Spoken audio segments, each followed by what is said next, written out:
Your life is your life. Don't let it be clubbed into dank submission. Beyond the watch, there are ways out. There is a light somewhere. It may not be much light, but it beats the darkness. Beyond the watch, the gods will offer you chances. Know them. Take them. He can't beat death, but he can beat death in life, sometimes. And the more often you learn to do it, the more light there will be. The mind is the matrix in and of itself. Right now, today, in this moment, I promise you, the matrix has you. If you guys know David Foster Wallace's concept of this is water, to a fish, water is so ubiquitous it ceases to exist. Now, we all have that same thing, and it's playing on us, and it's keeping us from becoming who we want to become. And that thing is our mindset. It's our belief system. It is so ever present.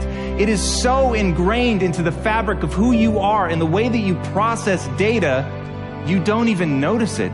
You don't even know that it's real. And this is the thing that impacts your life. It is your inability to see that your mindset controls everything, that it is water in and of itself. Now, when I heard this from Shakespeare, I realized that once you become aware of the water, you can change everything. Any moment, you can choose to believe something new about yourself. Now, the weird thing about belief is as soon as you change that belief, it becomes true. Why that is, I will never quite understand. What weird quirk of human evolution has left us in a space where simply believing it makes it true? If you think you're dumb, guess what? You're dumb. Truly. And you will act in accordance with that belief, and that should scare the shit out of you. Fear is not real. The only place that fear can exist is in our thoughts of the future. It is a product of our imagination, causing us to fear things that do not at present and may not ever exist. That is near insanity, Katan. Do not misunderstand me. Danger is very real, but fear is a choice. The impulse to dream has been slowly beaten out of me through the experience of life. And most people have stopped living their dreams because of the lessons they've learned from life or things they've picked up because we've only been born with two fears. The fear of a loud sound or the fear of falling. All the other fears are fears we learn, fears we pick up. Whatever you're scared of, your life, value you brought to the planet, far more important. Whatever you're afraid of, you're stronger. So as we begin to look toward the future and look at what will it take for us to break through those fears, one, acknowledging the fear, knowing it's all right, some fear is healthy. Beginning to know that your dreams, your passions, your drive to achieve whatever it is you want, as it has more power and meaning, it will move you past your fears. As you begin to feel that you deserve it, your passion and goal is so strong that fears won't matter. One can have no smaller or greater mastery than mastery over oneself. That's Da Vinci. Da Vinci did amazing things with his life. I wanted to do equally amazing things with mine. And if that's the game that we're playing, if I can construct my belief system, if I can choose at any moment to believe something that's more empowering than I was believing the moment before, and that will actually find its way into my actions, allow me to do things that I couldn't do the moment before, then it's like that moment in the Matrix where Neo realizes he knows Kung Fu. And that's like, as funny as that is, that's how I think about life. To me, the very fundamental purpose of life is to find out how many skills I can acquire that have utility, and then put that utility to the test in service of something greater than myself. When we understand the sacredness, the beauty, the eternal nature of our own spirit, then we can recognize it in creation, and we can recognize it in others. When we don't realize, experience, perceive the sacredness of our own true self, then our perception is an illusion of the world. But when we understand who we are and understand our harmony and relationship with the world around us and the people around us, then we're actually seeing everything as truth. We're seeing as a spiritual reality, even in this world.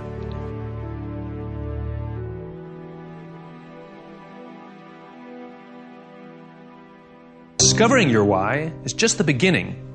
In order to enjoy all the benefits of having a clearly articulated why, you'll need to have the courage and discipline to use it. Like Thomas Edison said, vision without execution is hallucination. There is an ideal order for implementing your why, though sometimes reality does get in the way, and it all starts with you. Our natural tendency is to start with the tangible. We define our value by what we do, so it takes practice to start with why. Like riding a bicycle, at first we're unsure, unsteady.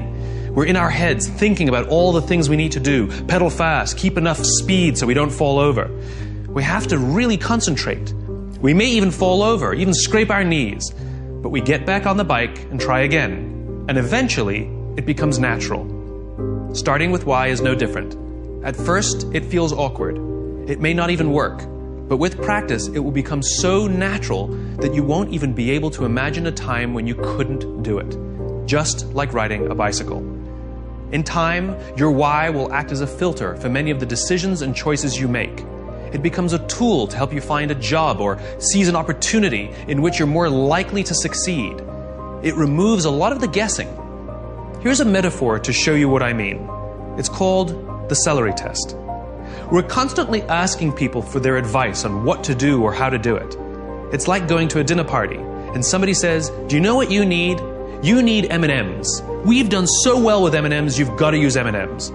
Somebody else says to us, "Rice milk. In this economy, you have to use rice milk."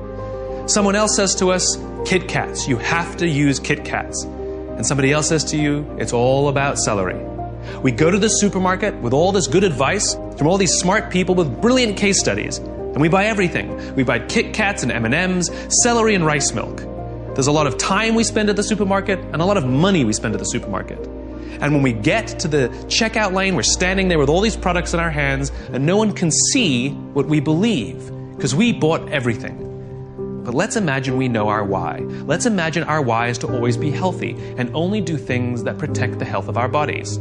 Now which products do we buy? Given all the same advice from all the same smart people, this time we only buy celery and we only buy rice milk. They're the only two that make sense. We spend less time and less money at the supermarket. And when we're standing there in line with only celery and only rice milk, now people can see what we believe. Somebody walking past can say, "Hey, I can see that you're healthy, so am I." You just attracted an opportunity or a referral or a friend, simply by saying and doing the things that you believe. And the best part is it's scalable.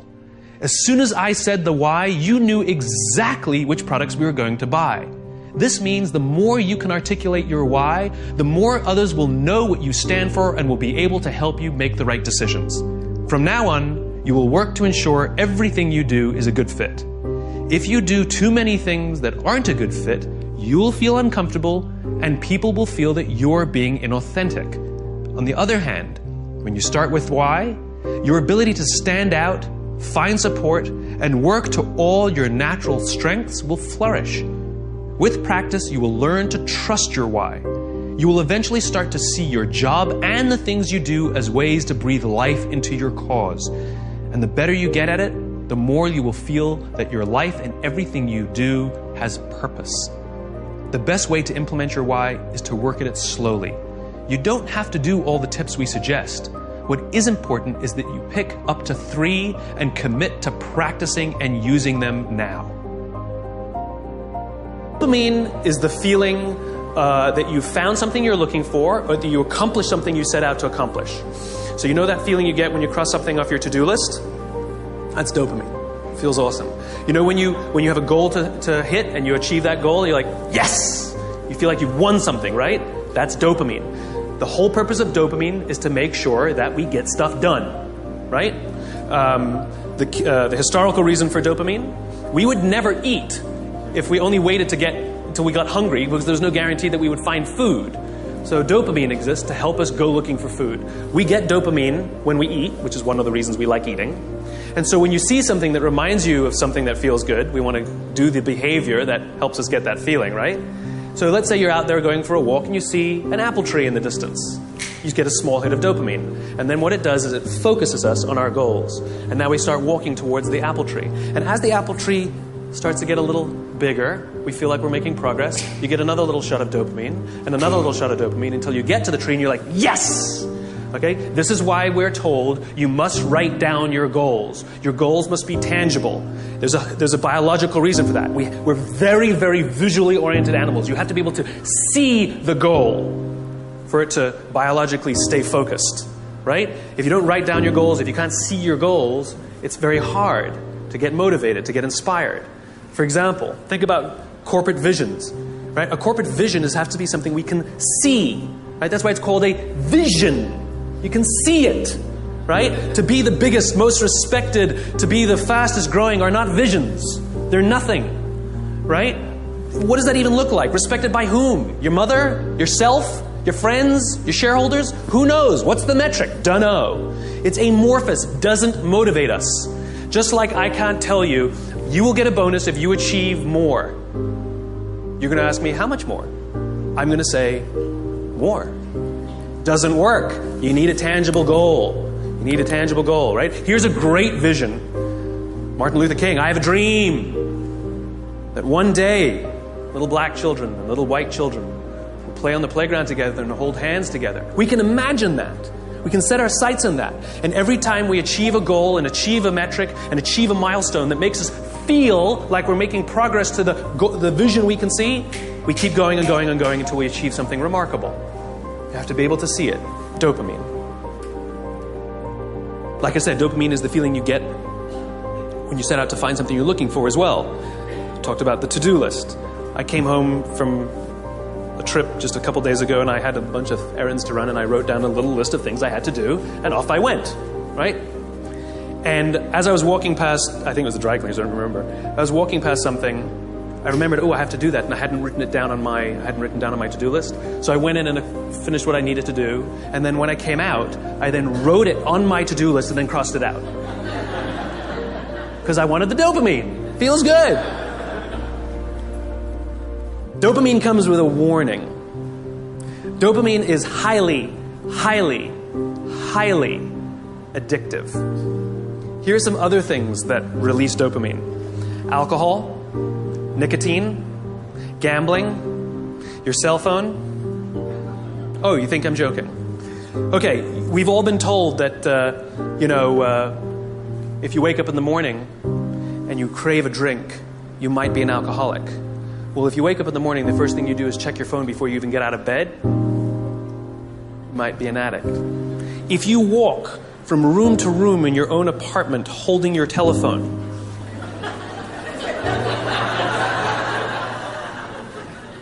you might be an addict. When you're driving in your car and you get a text and your phone goes beep. We hate email, true. We love the beep, the buzz, the ding. Oh. Right? You'll be there in 10 minutes and yet you have to look at it right now. You might be an addict. And even if you read it and it says, are you free for dinner next Thursday? And you have to reply immediately, you can't wait the 10 minutes. You might be an addict. And for all you Gen Ys out there who like to think that you're better at multitasking because you grew up with the technology, then why do you keep crashing your cars when you're texting? You're not better at multitasking, you're better at getting distracted. In fact, if you look at the statistics, ADD and ADHD have, diagnoses of ADD and ADHD have risen 66% in the past 10 years. Okay, ADD and ADHD is a frontal lobe disorder, right? Are you telling me out of nowhere 66% of our youth have a frontal lobe problem? Where did that come from? No, it's a misdiagnosis, right? What are the symptoms of a dopamine addiction to technology? Distractibility, inability to get things done, easily distracted, shortness of attention. It's all the same thing, so we misdiagnose things. It's this. It's the addictive quality of dopamine. We can also get addicted to performance in our companies when all they do is give us numbers to hit, numbers to hit, numbers to hit, and a bonus you get, and a bonus you get, and a bonus you get. All they're doing is feeding us with dopamine, and we can't help ourselves. All we do is want more, more, more. It's no surprise that the banks destroyed the economy, because one of the things we know about dopamine addict is they will do anything to get another hit, sometimes at the sacrifice of their own resources and their relationships. Ask any alcoholic, gambling addict, or drug addict. Ask them how their relationships are doing and if they've squandered any of their resources. It's an addiction. Dopamine is dangerous if it is unbalanced. It is hugely helpful when in a comfortable and balanced system, but when unbalanced, it's dangerous and it's destructive.